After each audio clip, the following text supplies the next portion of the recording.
Olá, bom dia a todos. Cá estou eu mais uma vez. Espero que esteja tudo a correr como desejam. Como temos visto, parece que o facto de estarmos a cumprir a nossa reclusão tem, de alguma forma, minorado os efeitos da pandemia e, eventualmente, assim, há muita esperança de que o nosso Serviço Nacional de Saúde possa manter a qualidade dos serviços e não ter que fazer opções trágicas como aquelas que estamos a ver acontecer em Espanha e na Itália. Falávamos da ansiedade e da ansiedade voltámos para aquelas pessoas que estão mais focadas no exterior e hoje queria, portanto, aprofundar um bocadinho esse tema, chegando até à perturbação mais grave, digamos assim, desse espectro de ansiedade, que é a perturbação obsessiva-compulsiva. Estas pessoas voltadas para o exterior tendem a ser muito exigentes com elas próprias, muito rigorosas, transmitem essa exigência aos outros, exigem dos outros um comportamento também igualmente muito rigoroso, e isso faz com que estejam sempre numa grande tensão emocional. Pode derivar de uma herança genética, pode derivar de uma educação muito exigente, muito rígida. Eu lembro-me sempre de um episódio de uma jornalista que falava na rádio sobre a exigência do pai em relação às suas notas enquanto estudante, e que um dia o pai lhe terá dito, quando ela chegou a casa muito satisfeita porque tinha tido um 18, o pai perguntou-lhe se ela não teria tido tempo de estudar os 2% que faltavam. Ela contava isto com um grande orgulho e com uma grande satisfação, porque achava que isto tinha formado a sua personalidade, e provavelmente tem razão, mas ao mesmo tempo a mim parece-me que isto acarreta ao mesmo tempo, se isto foi o padrão da educação, acarreta ao mesmo tempo um grande sofrimento. Um grande sofrimento porque nunca foi capaz de sentir orgulho no pai. Nunca foi capaz de se sentir valorizada, e isso levou a que permanentemente estas pessoas tendem a estar sempre a tentar ser o melhor possível, fazer o melhor possível, à procura dessa valorização que lhe faltou no passado. Isso faz com que a ansiedade os leve a quererem controlar tudo à sua volta, a tentar a serem muito perfeccionistas, o tal perfeccionismo negativo que provoca muito sofrimento, acabarem por ser aquele tipo de pessoas que, quando estão a trabalhar, nós dizemos que são um funil.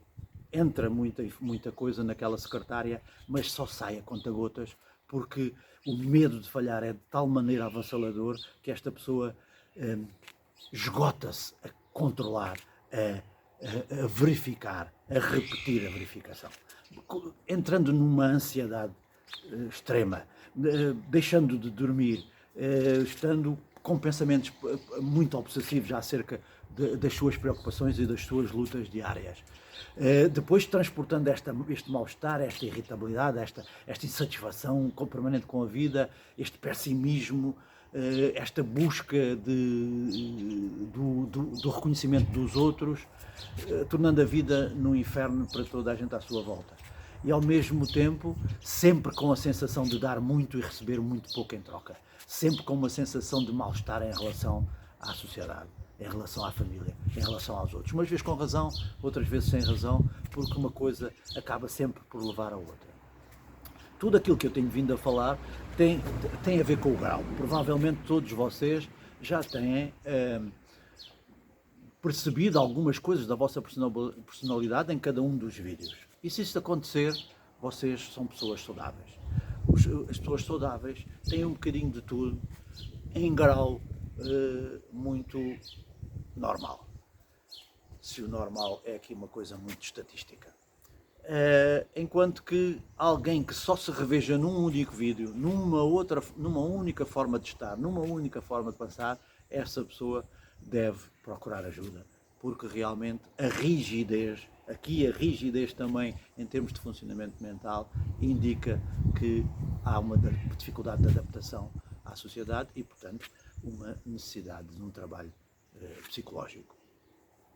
Como ia referindo, isto leva as pessoas a ter um grande controle e também são estas as pessoas que normalmente são aqueles acumuladores, são colecionadores de tudo e mais alguma coisa. São incapazes de se desfazer seja do que for e são aqueles que eventualmente também numa situação de desespero e de alguma intranquilidade como aconteceu inicialmente, que se atiram aos supermercados para encher as despensas, às farmácias para encher a sua farmácia particular, porque há uma grande desconfiança em relação a tudo o que se passa lá fora. Há uma grande desconfiança em relação à incompetência, à incapacidade, ao facto de as outras pessoas serem todas muito despreocupadas, irresponsáveis, e eu que me preocupo com tudo, que tento ser perfeito, tenho que levar com esta gente. É um bocadinho assim que funciona esta patologia no grau mais elevado. Ora, para se tranquilizar, para além destes ensabarcamentos e destas acumulações, estas pessoas tendem a fazer outra coisa, que é encontrar alguma tarefa, algumas atividades, algum processo para se tranquilizar. Estão sob uma grande ansiedade, então repetir as coisas passa a ser um processo de se tranquilizar, limpar a casa 3 vezes ao dia passa a ser uma forma de se tranquilizar, contar as repetições que tem que fazer para fechar o interruptor, para apagar a luz, para verificar o gás, para verificar se o fogão, não consegue se tranquilizar se não fizer muitas vezes um número certo, o número 7, por exemplo, que é um número muito clássico, passam a fazer estas repetições e com a sensação de que têm essa obrigação. Se o não o fizerem, pode acontecer alguma coisa de muito grave. Pode acontecer alguma coisa de muito grave, não só a eles. Eles interiorizam a ideia de que pode acontecer alguma coisa muito grave aos seus familiares se não cumprirem os seus rituais. E entram aqui nestes rituais que podem ser religiosos, que podem ser numéricos, que podem ser da mais diversa ordem.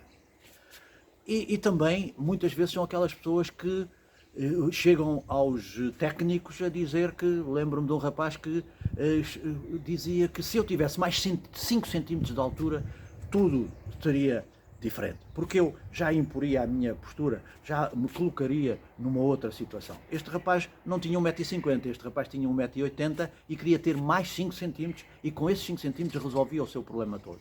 Uma outra situação que me lembro era de alguém que precisava de fazer 100, 200 flexões para sair de casa porque só se sentia bem com o corpo inchado, com a sensação de que estava forte, capaz de enfrentar o mundo. Como se o mundo todo estivesse contra ele, como se o mundo fosse um perigo. E, portanto, julgo ter retratado muito bem esta patologia, desculpem-me a vaidade, e portanto, terminar dizendo que é preciso que estas pessoas e quem está à sua volta as consciencialize de que a vida não tem que ser tão sofrida, de que a vida pode ser levada de uma forma menos exigente e de que a grande valorização tem que ser interior. Temos que nos autovalorizar, temos que procurar aquilo que nos faz felizes e não dependermos da felicidade, não dependermos dos outros para sermos felizes. É muito bom termos os outros à nossa volta, é muito bom termos relações muito saudáveis e estáveis e um dia é de falar disso, mas o que é importante é que sejamos felizes por nós mesmos. Obrigado, hoje não há dica, mas voltaremos a elas num outro vídeo. Bom dia e que continuemos fortes nesta luta que tivemos que enfrentar. Obrigado.